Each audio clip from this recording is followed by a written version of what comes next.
పిల్లలు చూడండి పాదయాత్ర చేస్తున్నారు కలెక్టరేట్కు. 2 ఏళ్ళు అయింది కదా కాంగ్రెస్ గవర్నమెంట్ వచ్చి, ఆల్మోస్ట్ 2 ఇయర్స్ అయింది కదా. 2 ఇయర్స్లో మీరు తీసుకున్న నిర్ణయాలు ఏంది? ఇంకా గురుకుల విద్యార్థులు ఆ పిల్లలు మాకు ఇంకా సరైన వసతులు లేవని ధర్నాలు చేయాల్సిన పరిస్థితి, ఇట్లా పాదయాత్ర చేయాల్సిన పరిస్థితి ఎందుకు కల్పించారు? 10 ఏళ్లలో వాళ్ళు ఏం చేశారు అనేది అయిపోయింది. వాళ్ళని ప్రజలు ఓడగొట్టినారు, వాళ్ళని పక్కన పడేసినారు. మళ్ళీ వాళ్ళ గురించి ప్రజలు ఆలోచించట్లేదు. మీరు వచ్చిన తర్వాత మీరేం చేశారన్న దానికి మీరు ఆన్సర్ చెప్పాలి. కలెక్టరేట్కు పాదయాత్రగా బయలుదేరిన గురుకుల విద్యార్థులు ఏం కర్మ పాపం వాళ్ళకి. కలెక్టర్ సార్కే సమస్యలు చెబుదాం. జోగులాంబ గద్వాల జిల్లాలో అలంపూర్ గురుకుల పాఠశాల విద్యార్థుల పాదయాత్ర. తాగేందుకు బోరు నీళ్లు, అన్నంలో పురుగులు. 50 రోజులుగా ఆందోళన చేస్తున్నా స్పందన లేకపోవడంతో రోడ్డెక్కిన విద్యార్థులు. విషయం తెలిసి హాస్టల్కు అదనపు కలెక్టర్ సమస్యలు పరిష్కరిస్తామని హామీ.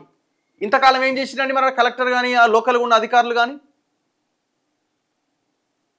కలెక్టరేట్కు పాదయాత్రగా వెళ్తున్న విద్యార్థులకు నచ్చజెప్పి తిరిగి డీసీఎంలో వసతి గృహానికి తరలిస్తున్న పోలీసులు. ఈ సిచ్యువేషన్కి కారణం ఎవరు? రేవంత్ రెడ్డి గారు. ఇంతవరకు విద్యాశాఖ మంత్రి లేడు కనీసం, అది కూడా మీ దగ్గరనే పెట్టుకో. కన్సర్న్ మినిస్టర్ ఎవరైనా ఉంటే కనీసం ఆయనకు అదే పనిలో ఉంటాడు. మీరు ముఖ్యమంత్రి, మీ కిందనే విద్యాశాఖ, మీ కిందనే మున్సిపల్, అన్నీ మీ కిందనే ఉండే 3-4 శాఖలు. ఇదెప్పుడు చూసి అదెప్పుడు చూడాలా, ఇదెప్పుడు చూడాలా? ఏమనంటే మేము డైట్ ఛార్జీలు పెంచినామంటున్నా. డైట్ ఛార్జీలు పెంచిన తర్వాత కూడా సిచ్యువేషన్ ఎందుకు అట్లే ఉంటున్నది? ఏం రివ్యూలు చేస్తున్నారు చెప్పండి మీరు? ఎమ్మెల్యేలు పోయి తినాలే, కలెక్టర్లు పోయి తినాలని ఏదో ఆర్డర్ ఇష్యూ చేసినారు గతంలో. అవుతుందా ఇది? పోతున్నారా ఎమ్మెల్యేలు కానీ కలెక్టర్లు కానీ ఆ హాస్టల్స్ని విజిట్ చేసి అక్కడ వాళ్ళతో కలిసి ఒకరోజు భోజనం తినే ప్రయత్నం జరుగుతున్నదా? తమ సమస్యలు ఎవరూ పట్టించుకోవట్లేదని తమ గోడును ఏకంగా కలెక్టర్ సార్కే చెప్పుకుందామంటూ గురుకుల పాఠశాల విద్యార్థులు పాదయాత్రగా బయలుదేరారు. పోలీసులు నచ్చజెప్పిన ససేమిరా అన్న విద్యార్థులు అడుగు ముందుకే వేశారు.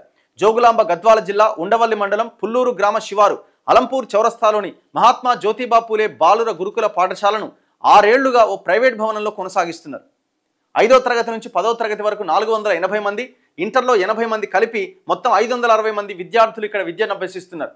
తమకు కనీస సౌకర్యాలు కల్పించాలని 50 రోజులుగా మొత్తుకుంటున్నా ఎవరూ పట్టించుకోవట్లేదంటూ విద్యార్థులు ఆందోళన బాట పట్టారు. ఏకంగా జిల్లా కలెక్టర్ వద్దకు వెళ్లి తమ గోడు వెళ్లబోసుకుంటామంటూ 9వ తరగతి 10వ తరగతికి చెందిన 59 మంది విద్యార్థులు బుధవారం రోడ్డెక్కారు. 55 కిలోమీటర్ల దూరంలో ఉన్న కలెక్టరేట్కు పాదయాత్ర చేపట్టారు.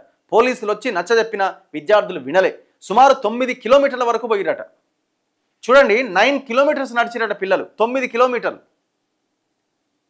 మరి ఫస్ట్ ఆ పాపం అసలు తిండి సరిగ్గా లేని ఆ పిల్లలు అన్ని కిలోమీటర్లు నడుస్తుంటే మీరు ఆ ఫస్ట్ కిలోమీటర్ దగ్గరికే ఇన్ఫర్మేషన్ మీకు వస్తుంది కదా పోలీసులకి. ఇమీడియట్గా కలెక్టర్కి చెప్పి, కలెక్టర్ మీరే బయలుదేరండి ఆ పిల్లలు నడుచుకుంటూ వస్తున్నారని చెప్పి కలెక్టర్ని ఆడికి పంపించాలి కదా. 9 కిలోమీటర్లు నడిచేదాకా మీరు తమాషా చూసిరన్నట్టే కదా. 50 రోజులుగా తాము బోరు నీరే తాగుతున్నాం, ఉపాధ్యాయులు మాత్రం ఫిల్టర్ నీళ్లు తాగుతున్నారు. తమకు సరిపడా మరుగుదొడ్లు కూడా లేవు. దీంతో బహిర్భూమికి బయటకు వెళ్లాల్సి వస్తోంది. ఉన్న 16 మరుగుదొడ్లను మరమ్మత్తు పేరిట భవన యజమాని మూసేయించినట. ఈ మధ్య తాము తింటున్న అన్నంలో పురుగులు వస్తున్నాయని చెప్పినా పట్టించుకోవట్లే. మళ్ళీ జోక్యం చేసుకున్న ఉండవల్లి, మానవపాడు ఎస్ఐలు శేఖర్, చంద్రకాంత్, మరికొంతమంది పోలీసులు కలిసి ఇటిక్యాలపల్లి స్టేజ్ వద్ద విద్యార్థులను సముదాయించారు. మీ సమస్యలు వినేందుకు జిల్లా అధికారులే మీ వద్దకొచ్చేలా ఏర్పాటు చేస్తామని పోలీసు అధికారులు హామీ ఇచ్చి అతి కష్టం మీద వారిని ఒక డీసీఎంలో ఎక్కించి తిరిగి పాఠశాలకు తీసుకొచ్చారు. విషయం తెలిసిన అడిషనల్ కలెక్టర్ నరసింగరావు హాస్టల్కు చేరుకొని విద్యార్థుల సమస్యలపైన ఆరా తీశారు. యుద్ధ ప్రాతిపదికన 30 మరుగుదొడ్లు నిర్మిస్తామని, తాగునీటి వసతి కల్పిస్తామని, నాణ్యమైన బియ్యంతో భోజనం అందిస్తామని, విద్యార్థుల సమస్యలు వినేందుకు ఫిర్యాదులు పెట్టే ఏర్పాటు చేస్తామని హామీ ఇచ్చారు. ఇది చేయడానికి 9 కిలోమీటర్ల వాళ్ళు నడవాలనా? ఏం ఘోరం చెప్పండి, ఇది ఎంత అన్యాయం ఇది. అందుకే పేరెంట్స్గా మీరు ఆలోచించాలా. మన పిల్లలకి చదువు ఎందుకు దక్కట్లే, మన పిల్లలకి ప్రభుత్వం ప్రభుత్వ విద్య ఎందుకు అందించలేకపోతున్నది, కనీసం భోజనం కూడా ఎందుకు పెట్టలేకపోతున్నది. 3 లక్షల కోట్ల బడ్జెట్ ఉన్న ఈ రాష్ట్రంలో మన పిల్లలు ఎందుకు ఎండుతున్నారంటే అందులో 50% మన తప్పు కూడా ఉన్నది. మనం పైసల కమ్ముడు పోయి ఎప్పుడైతే ఓట్లేస్తున్నామో వాళ్ళకి విద్య కానీ, వైద్యం కానీ, ఉపాధి కానీ, ఉద్యోగాలు కానీ ఇవి వాళ్ళకి ప్రయారిటీ కింద లేవు. వాళ్ళ ప్రయారిటీ కింద ఏమున్నాయి? ఎలక్షన్ల సమయం వచ్చే నాటికి ప్రజలని మాయ చేసి, ప్రజలకి డబ్బులు ఇచ్చి, ప్రజలకు మందు పోసి ఓట్లు కొనుక్కోవచ్చు. అసలు పేరెంట్స్కి పిల్లల మీద ధ్యాసనే లేదు, చదువు మీద ఇంట్రెస్టే లేదు. అన్నది రాజకీయ పార్టీల ఆలోచన. మనం గిట్లనే ఉంటే వాడు గట్లనే చేస్తాడు. జాబ్ నోటిఫికేషన్లు ఎప్పుడు ఇస్తారు తెలంగాణలో సార్? రేవన్న 20, ఉత్తమ్ 10, కోమటి 5 గిట్ల వేల కోట్లు పోగు చేసిన ఖాన్ నాయకులట. అన్న వాళ్లకు డబుల్ బెడ్రూమ్లు కట్టుడు కాలేదన్న. ఎక్కడ? ఫీజు రియంబర్స్మెంట్ గురించి మాట్లాడండి. కాంగ్రెస్ రేవంత్ సర్కారు విద్యకి ఏదో చేస్తుందని అనుకోవడం మన పిచ్చితనమే. పెద్దపల్లి ప్రభుత్వ దవాఖానాలో బాలింత చనిపోయింది. ఇలా నిర్లక్ష్యంగా వివిధ వరుస ఘటనలతో పలువురు చనిపోయారు. కాంగ్రెస్ నాయకులు దవాఖానాలో ఇంత మంచి వసతులు ఉన్నాయంటే మా ఎమ్మెల్యే గొప్పతనమని ప్రచారం చేశారు. ఇలాంటి వాటికి కూడా ఎమ్మెల్యే బాధ్యతే, అంతే కదా మరి.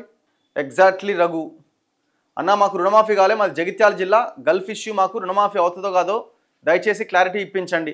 ఒక్కసారి మా మంత్రి అడ్లూరి లక్ష్మణ్ కుమార్కి కాల్ చేయండి. మాకు రెన్యువల్ టైం దగ్గరకు వచ్చింది. వెళ్ళండి కదా ఆయన దగ్గరికి వెళ్ళి అడిగే ప్రయత్నం చేయండి. అసలు ఈ రుణమాఫీ పాపం చాలామందికి ఇంకా అర్హులైన వాళ్ళకి కాలే, ఇట్లాంటి వాళ్ళకి.